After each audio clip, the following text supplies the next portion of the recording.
Harka fuunee akkam jirtu hordoftoota daandii barnootaa nagaan keenya lafa jirtanitti sinaa qaqqabu.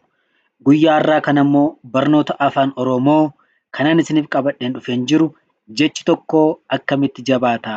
Yoo jabaate akkamitti barreessina? Akkamitti dubbisna? Kan jedhuu fi deebii isaa isiniif qabadheen dhufeen jira. Namoonni barnoota afaan Oromoo karaa waatsaappii, karaa zuumii, karaa telegiraamii, karaa imoo namoonni barachuu barbaadan manuma keessan teessanii barachuu ni dandeessu. Karaa lakkoofsa bilbilaa fuula iskiriinii kanarratti argamu kanaan nu bilbiluudhaan barnoota keessan barachuu ni dandeessu jechuudha. Isa kanaaf namoonni maatii keenya hin taane sabiskiraayib, sheer, foloo gochuudhaan maatii keenya ta'a isin jenna. Barnoota afaan Oromoo akka gaariitti barachuu ni dandeessu jechuudha. Isa kanaaf jechi tokko kan inni jabaachuu danda'u yoo qubeen dubbifamaan gosa tokkoo lama ta'ee walitti aanee dhufe ni jabaata jechuudha. Fakkeenyaaf inni tokkoffaa kanarratti argamu damma jedha. Damma bakka jedhu kanatti maan qubee dubbifamaadha jechuudha. Kun isinitti agarsiisan jira. Maan qubee dubbifamaadhaan lama ta'ee walitti aanee dhufee jira. Damma gaafa jedhu hidhiin keenya inni garraa gajala walitti bu'a ni jabaata jechuudha. Kallattiidhaan akkuma sagalee keenya irratti jabaateen qubee dubbifamaa gosa tokko lama gootanii barreessitu jechuudha yeroo barreessitan. Namootaafis miseejii barreessuu dandeessu. Karaa imoos karaa telegiraamis barreessuu dandeessu. Yeroo barreessitanitti osoon barreessin dura jecha barreessuuf kaatan sana dursitanii arraba keessan irratti dubbattu. Arraba keessan irratti dubbattanii ni jabaata yoo ta'e qubee dubbifamaa gosa tokko lama gootu jechuudha. As lammaffaa irratti kan argamu adda jedha. Adda gaafa jedhu daan qubee dubbifamaadha. Adda yoo jiru daan jabaatee jira. Amma jedha. Amma madda.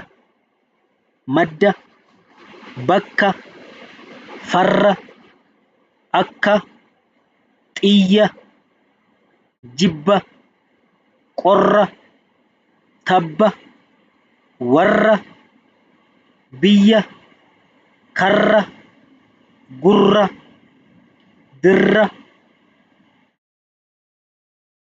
hidda, dhibba, guddaa, jabbii, birraa, tarree, cabbii, xiqqaa, carraa, dirree, qalluu, furrii, dubbii, callee, lukkuu, dibbee,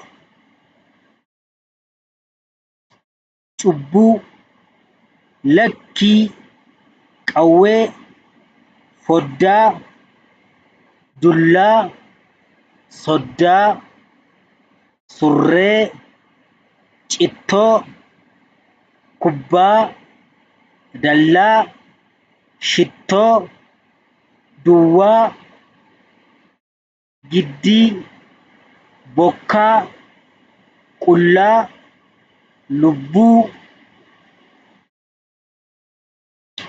billaa, harree, dawwee, barruu, baddaa, shakkii, callaa, kottee, halluu, qarree, rakkoo, hawwii, hedduu, sammuu, hubboo, dhaddee, hayyuu, gubbaa, killee, huccuu, abbaa, hiddii, callaa, biyyee, hattuu, qaccee, moggaa, lammii, lakkuu, gidduu, hurrii, dhoqqee, fayyaa, waggaa, kattaa, muddee, kennaa, gayyaa, buttaa, kiyyaa, sayyuu, gammee, jidduu, summii,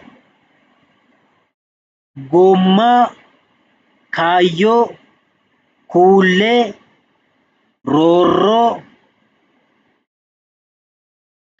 faallaa, looccuu, aayyoo, gaabbii, weedduu, raayyaa, deebbii, teessoo, fuullee, qeerroo, eebboo, meexxii, huummoo, mooyyee, roobbii, daabboo.